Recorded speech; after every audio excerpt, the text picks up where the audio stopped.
Okay, so now let's do this bonus section there. This bonus video will be doing lectures of those texts and the video that we didn't see. So let's go with a tournament of war. Yeah, the combat of 30 was a bloody counterpart to the pageantry of knightly just, but also a return of form. By 1350, justs were focused on shadowmanship over actual combat. Grand pavilions hid knights ahead of dramatic reveals. An opening day parade displayed combatants in heraldic glory. Knights will yield blunted arms and compete for a rich purse. So that's the first mission that we struggled quite a lot, if we remember. But tournaments started as training for war. In earlier centuries, just were only part of the tourney. Brutal melees and keen-edged weapons were just as important. Injury and even death were common. The most dangerous of these tourneys opposed national groups of knights, especially French and English, which often developed into pitched battle. This was a tradition revived for the combat of 30. And let's see this video now. In the 100 Years' War, the English used a terror tactic, a raid through enemy territory, intended to intimidate and provoke the French into battle. It was called chevauchée.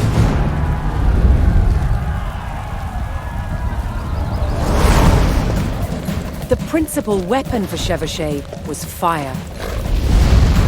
And one of the ways it was delivered was with incendiary arrows. Challenge with incendiary arrows? Keeping them alight. One type of incendiary arrow was fueled with gunpowder.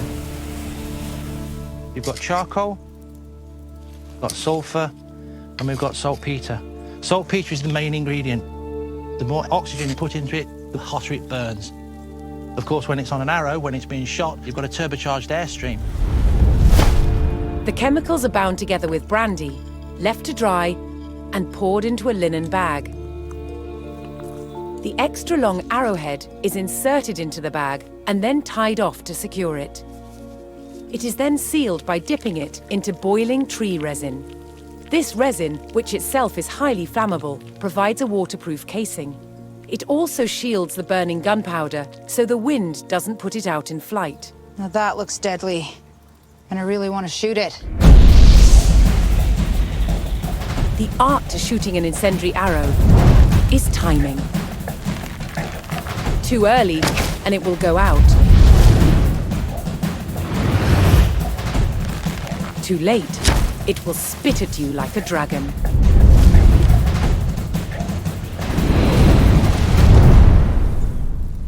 That was just evil. That was great. The word chevauchée means horse raid, and it was mobile light horsemen who spearheaded the attacks. They took gold and silver from the churches, valuables from wealthy citizens, and as much food and drink as they could find from anyone. A chevauchée was scorched earth warfare to create discontent amongst the enemy's subjects, perhaps even to get them to turn against their king. An army on campaign needed a decisive battle, and a chevauchée was intended to taunt the enemy to come out and fight.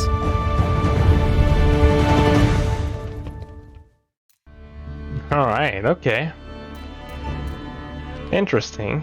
Let's go now to Paris. Let's do this one. Edward the Black Prince. Inspiring admiration and terror alike, Edward the Black Prince of England was the preeminent warrior of his lifetime. At the Battle of Poitiers in 1366, Edward faced a fierce superior French force, but used keen tactics to turn the tide. He lured enemy's knights into unsupported charge, then deployed his longbowmen and knights against weakened flanks. By day's end, he had destroyed the enemy force and captured the French king. Yeah, remember this. Although Edward's genteel treatment of his prisoner won him a reputation for chivalry to the common people of France. He was a monster already. The Black Prince was infamous for the brutality of his raid across the countryside, burning and pillaging hundreds of towns without mercy. For good or ill, the Black Prince was the model of English knighthood in the 100-Year War. Yeah, okay, so he was kind of kind.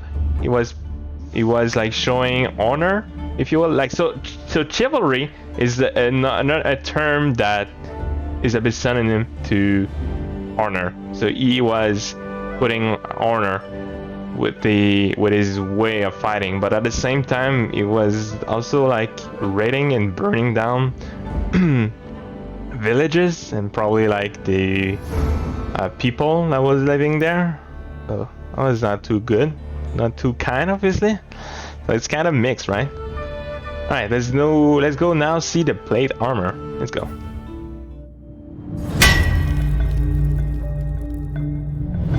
The battlefields of the 100 Years' War were full of danger.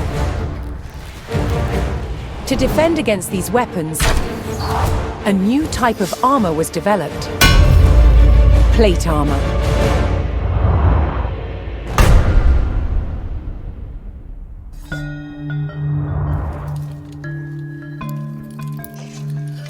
Plate armor clad the knight in an articulating exoskeleton of hardened steel. A hard outer shell that still flexes and moves with the body. It provided impressive protection and was an extraordinary technological achievement. Now, one of the ways that armor gets its strength is through shape. Both of these pieces are made out the exact same thickness as steel, but I can show you there's one stronger than the other. Here's the one with no shape. You see it buckles immediately. If I swap it for one that's been forged to have strength and shape, you can see it's much stronger. It's going nowhere. It wasn't just the shape that gave it strength. It was also how the metal was treated by the armorer. Now, the benefits of using heat is it obviously makes the piece more plastic, more ductile, lets me shape it. But the fuel also adds layers of carbon into the outer surface. This helps me increase the hardness and strength of the material. The art of the armorer was being able to judge the temperature of the metal by eye, managing the heat to create resilience in the metal. The combination of heat-treated metal and rigid shapes meant that armor didn't need to be so thick and heavy, making it much easier to fight in. But good quality plate armor did have its downside. It was very expensive. Now, not everyone could afford full steel plate armor. For the common man, there is the brigandine. Now, these are made up of overlapping steel plates that are then riveted through a textile outer. This gives you a much bigger range of movement, but is limited and is not as strong as a full steel breastplate. That said, it is much cheaper and much easier to maintain. At its best, the armored knight was invincible. But armor didn't just provide defense. It was also a weapon and an expression of a knight's power and prestige.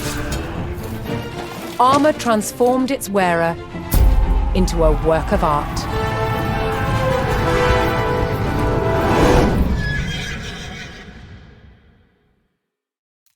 We saw like the ring mail. Now we see the plate armor. You can see that the knights were wearing both the ring mail and the plate armor. That could have been quite heavy for sure, but they were able to sustain a lot of damage. You know, were able to take the hit. The arrows will be probably like reflecting out of the armors if the shot was not like perfectly aligned. That's kind of interesting for sure. Let's see now the disorder video. Yeah, that's the new chapter. Okay, so I will read the Les Routiers. Even in periods of truce, France suffered raiding and pillaging missionaries' companies and individual soldiers, recruiting across Europe and then dismissed without having gained enough booty. will go about taking what they wish from the population. So basically, they not have the booty that they were promised having. So because of this, I guess they went rampant, and yeah, they were pillaging across the kingdom at 1360. They did more than 15,000 of these routes here. Yeah, they loot and pillage villages across the kingdom, going so far as besieging Avignon to extract a ransom from the Pope. When King Jean sent his armies against the most feared mercenary group, they crushed the overstretched royal forces. Even the Pope, calling a crusade against the brigands, failed to stop their predations. Only by paying off their predators and sending them to fight wars abroad was France finally rid of them long enough to regain its strength. Interesting. The war horse. A war horse was no ordinary horse. In battle, it was a knight's comrade in arms.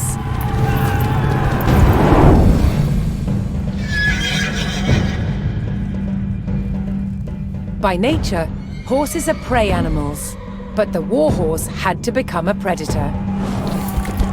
They had to be aggressive and fearless, to charge enemy lines and to trample anyone in their way. To achieve this, they were specially bred and highly trained to fight, to lash out with their hooves on command. This meant war horses were expensive and so conveyed high status. War horses were incredibly strong and powerful, but they were also vulnerable. This is a really big target, and it's much easier to shoot a horse than it is to hit its rider. So just as men wore armor, horses wore armor too. A knight didn't ride his war horse on the road to battle. It was far too valuable.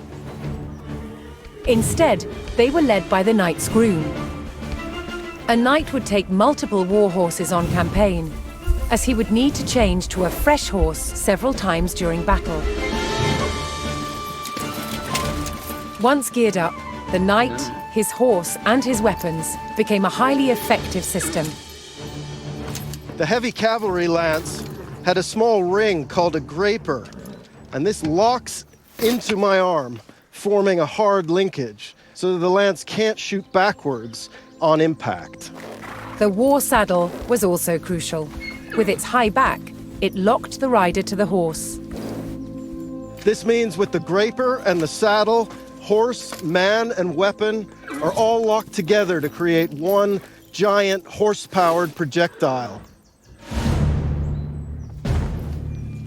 The main purpose of heavy cavalry was to charge straight into the enemy and smash through their lines.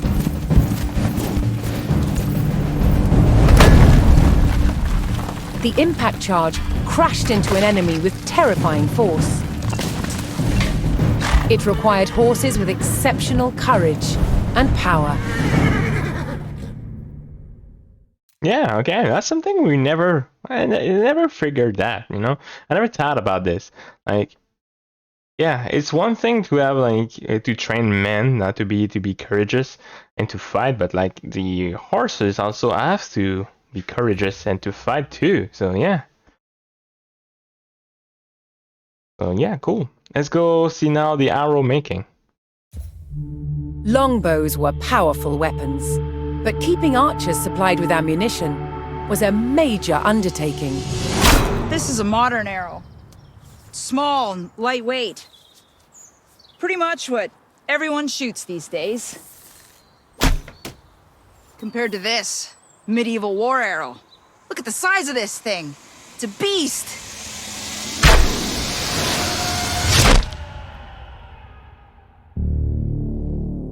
A medieval army might need more than 1 million war arrows on campaign, and each one had to be made by hand. It was a labor-intensive business, and the person who did it was called a fletcher. First, a log is split into square staves. Then the fletcher uses a plane to start roughing out the shape. Ugh, how do I get it round? Not only have you got to make it round, you've got to make it bobtailed. Look at Bobtailed. that. You see that's coming down thinner down that end? There's a natural taper coming down there to that end. A plane with a curved blade is used to create the taper. This makes the arrow aerodynamic. This is an incredibly painstaking process for one arrow. Most of them are just for one shot as well. Next, a slot is cut to receive a piece of horn. The horn reinforces the nock. That's the notch that fits the arrow to the bowstring. Without the horn insert, the power of a heavy warbow could split and shatter an arrow. Once the horn is in place, the nock is sawn and shaped. Then the fletcher has to attach the feathers to the shaft. Now what you've got to do is you've got to get rid of the stiffness of the quill. You're going to work it down so it's nice and thin. So this is dogfish skin? Yeah, medieval sandpaper. The feathers are glued in place and then secured with thread.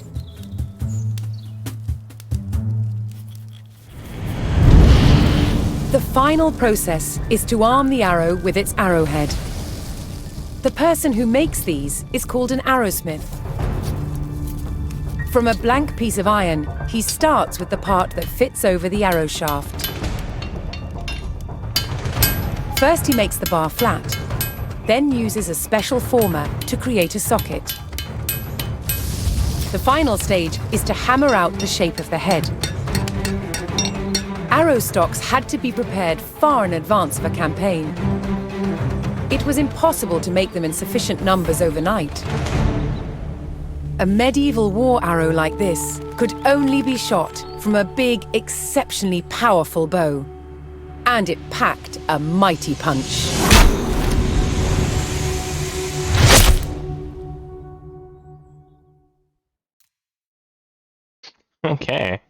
Okay, cool.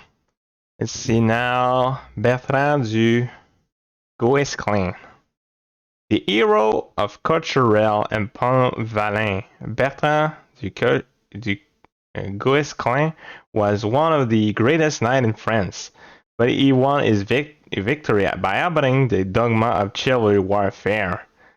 Du Guesclin, that's quite a difficult name to say, preferred not to be drawn into pitched battles and focused instead on cutting off supplies routes and setting ambush.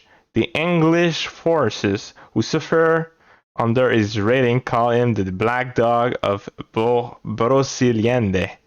His pragmatism was vividly on display when he personally put an end to a dynastic duel between Pedro and Enrique of Castile. Stepping into the battle of brothers, he held Pedro down so Enrique could deliver the killing blow. This less than chivalrous act secured Castile as an ally, and he earned the Guesclin the rank of Constable of France. Yeah, he fought without honor. Okay. We're now into the next chapter. Desperation. We have the campaign of life, I think. A medieval army on the march was a city on the move. No expense was spared to keep knights and nobles in the lap of luxury.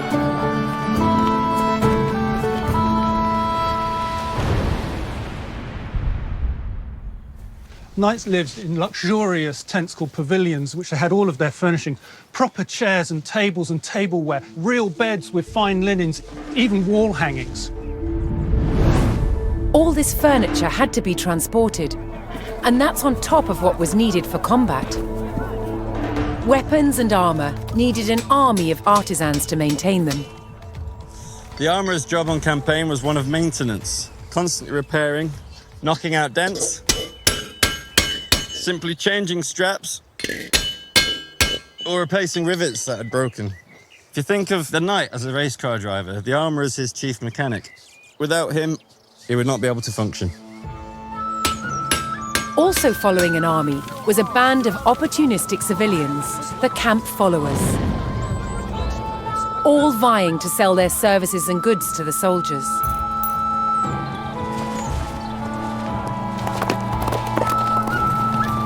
When on the march, most of the thousands of soldiers were mounted. Each knight would have at least 6 horses, all needing grooms, farriers, and fodder.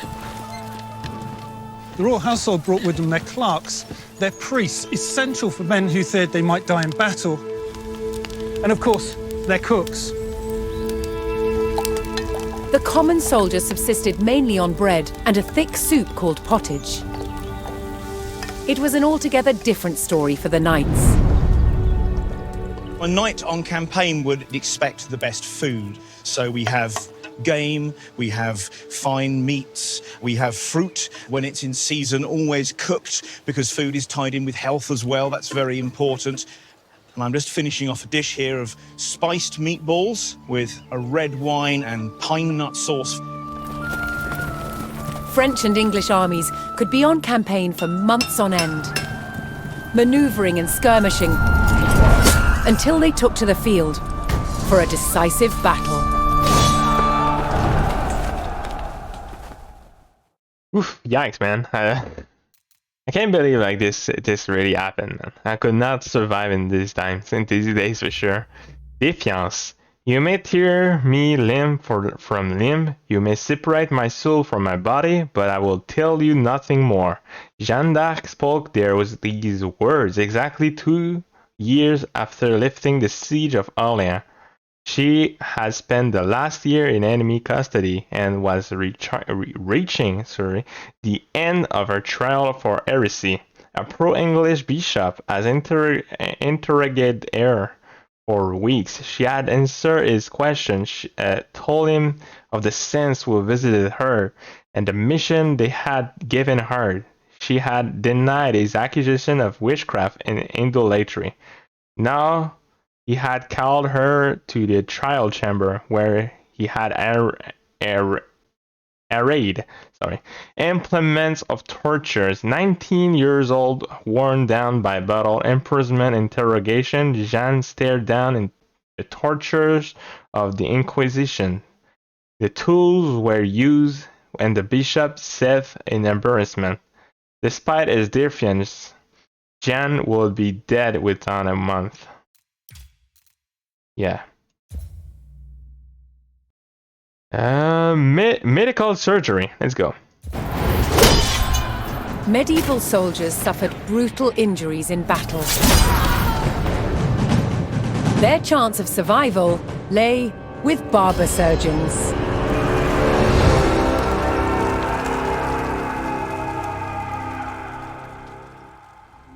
From cutting hair to removing limbs on the battlefield, the job of a barber surgeon was varied, and so were their tools.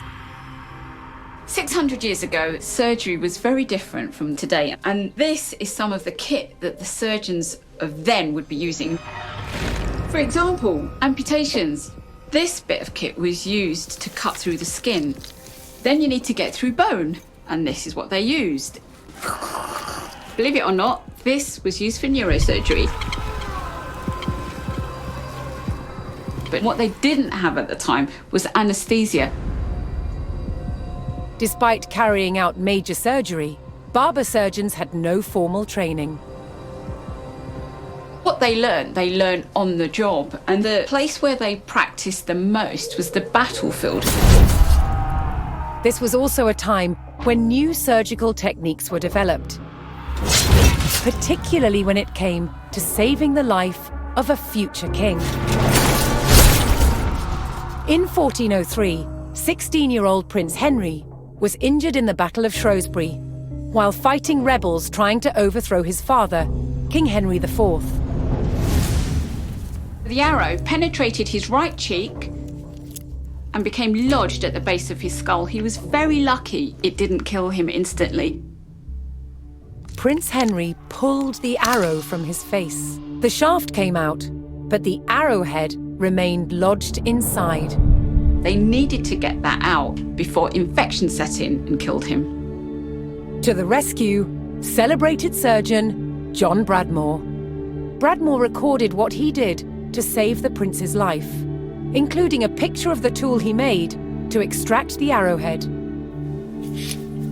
And it works by ensuring that the tip is closed and then inserting it along the track caused by the arrowhead until it meets the arrowhead. Then the screw is turned to expand the tip, locking it in place inside the arrowhead. And then ever so slowly and gently, you extract, making sure that you don't lose it along the way.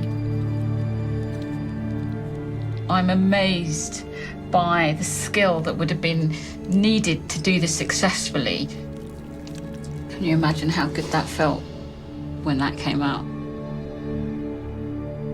The young prince survived to become King Henry V, hero of Agincourt. But perhaps the real heroes of medieval medicine were the barber surgeons, who saved countless lives on the battlefield. Just to reinforce what I just said, you know. Yeah, I can't believe this was a thing back then. I would not have been able to survive this.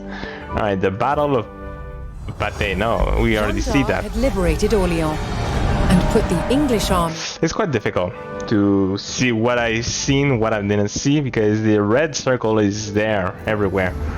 Okay, let's see now the Cathedral of Kings. If Charles the Dauphin was to become King of France, he must be crowned at Reims. As centuries earlier, Clovis, the first Frankish king, was baptized at Reims with oil from a holy ampule said to have been delivered by the Holy Spirit. I struggle quite a lot with this sentence. Nailed it.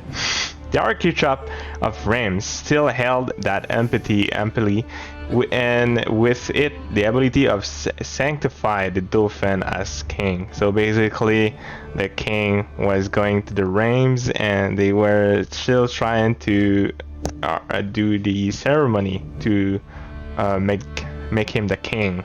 But Reims too deep in English held territory, and Charles turned against to Jeanne d'Arc. She led him through enemy territory, bring town after town. At Reims, the people welcomed the pair with the miraculous savior beside him. The Dauphin kneeled at the cathedral altar and arose at Kings Charles 7 of France. Charles 7. And with that, his need for Jeanne came to an end. That's so bad. That's too bad. That's too bad. Okay, I struggle quite a lot with this lecture. Sorry for that. I'm very sorry. Okay, which one should I check? I think I saw this one, the Incendiary. This one we saw with the cannons. We'll now look at this one. More lecture. Let's go. Companies d'ordonnance. In 1448, the power of French cannons assured victory at Rouen, but it had been sweeping changes in the organization of French fighters that eventually gave France the advantage in the 100 Years' War. The heavy and slow chivalric knight over centuries past was no longer effective on the changing battlefield. So in the reign of Charles V, France has adopted a new military tactic, a guerrilla force of paid full-time soldiers. By enlisting roving roosters into a permanent standing army, a well-organized, disciplined, and deadly military emerged, ready to do whatever it took to wear down the enemy. These highly effective companies of d'ordonnance, now armed with new gunpowder technology, were Charles VII's best hope of finally winning the war. Medieval gun. Let's see this now. During the 14th century, the face of war in Europe changed forever. Thanks to a substance invented by the Chinese while searching for the elixir of life. Gunpowder. One of the first guns used on the battlefields of Europe was this, the bombard. This is a large stone-throwing gun for moving big projectiles like this up and over and through castle walls. Before the invention of the cannon, castle wall-busting projectiles had been thrown by trebuchets. This is what took over from the trebuchet. Far easier to move from castle to castle. Its design was simplicity itself, drawing on the skills of the barrel maker. This has metal staves, lengthways, and then lots of hoops holding those staves under compression. So this is why we now call this the gun barrel as well.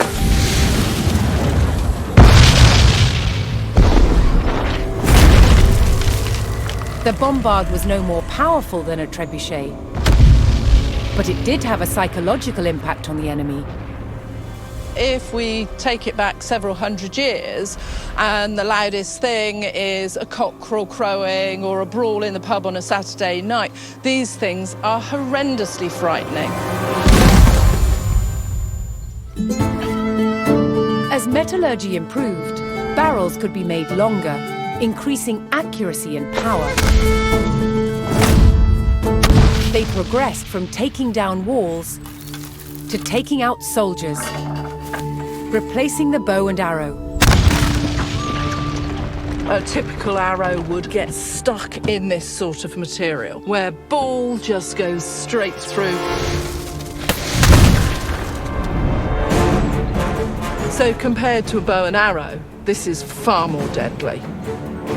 During the 100 Years' War, there was even a precursor to the machine gun, the Riboldequin. She's got several barrels on her. This is the sort of gun that would have been very much against people being able to spread your shot out and hit large numbers of people in one go.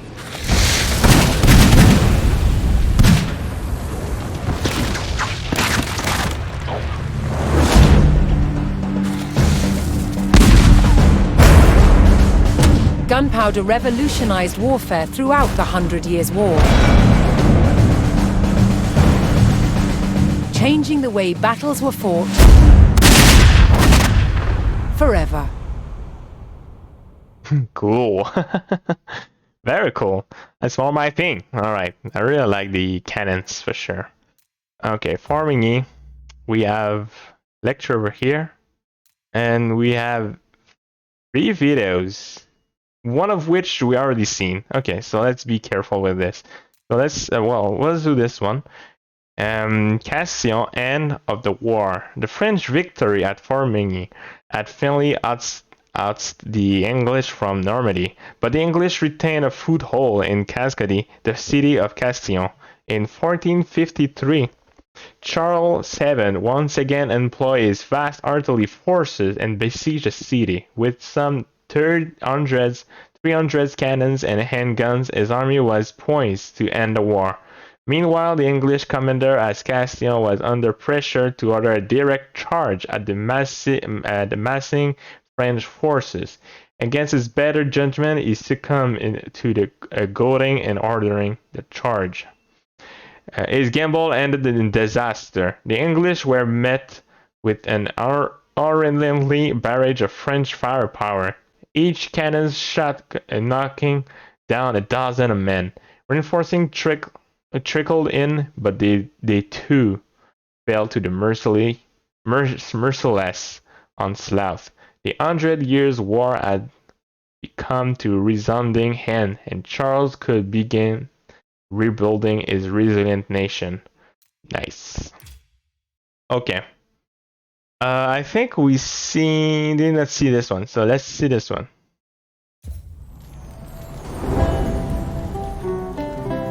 Before the invention of printing in the 15th century, books were painstakingly copied by hand. The finest were illuminated with brilliant colours and real gold.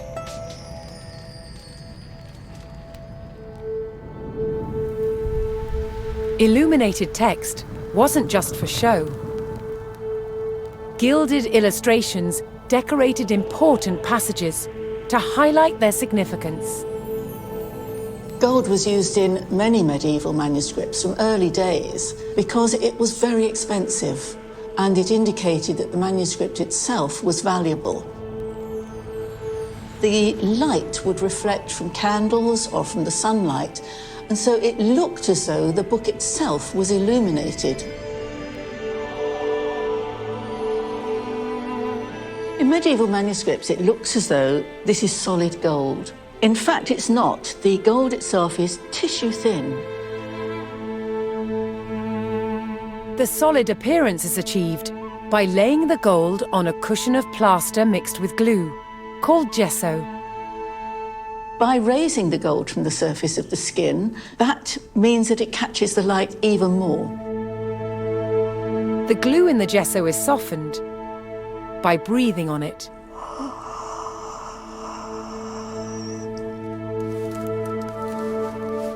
We then have 3 seconds to get the gold on, and I'm using a burnisher, which is a polished stone, just to make sure that the gold sticks.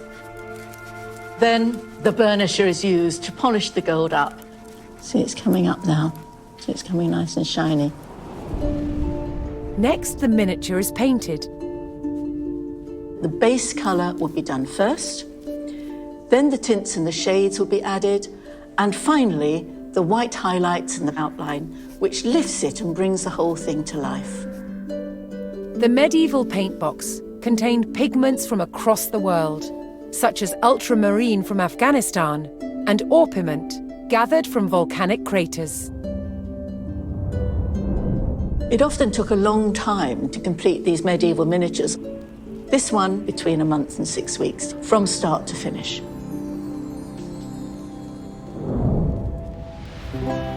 An entire book could take a team of illuminators several years to complete. Many medieval manuscripts still survive today, fully preserved, with their colours just as vivid as the day they were illustrated.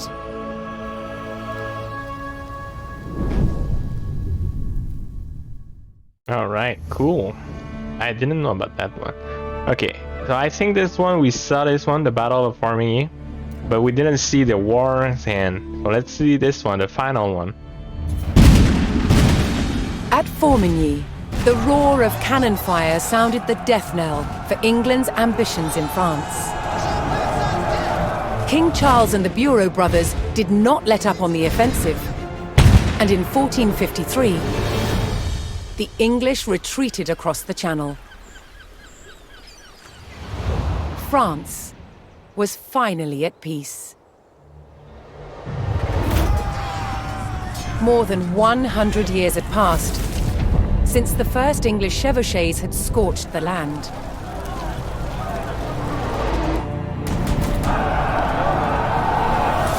The iconic French knights who fought in those early days would not have recognized their own military a century later. The English longbow, once the scourge of France, was no match for French artillery in the last years of the war.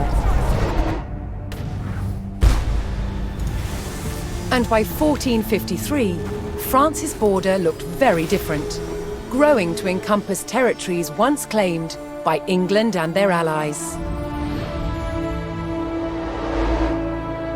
After enduring a century of conflict,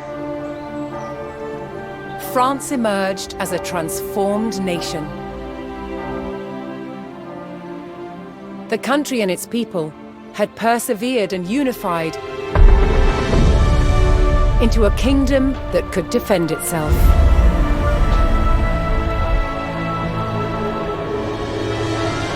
Against all odds, France had won the 100 Years' War.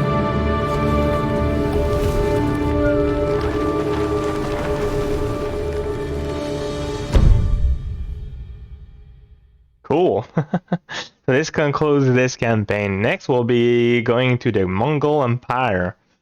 Yeah, okay.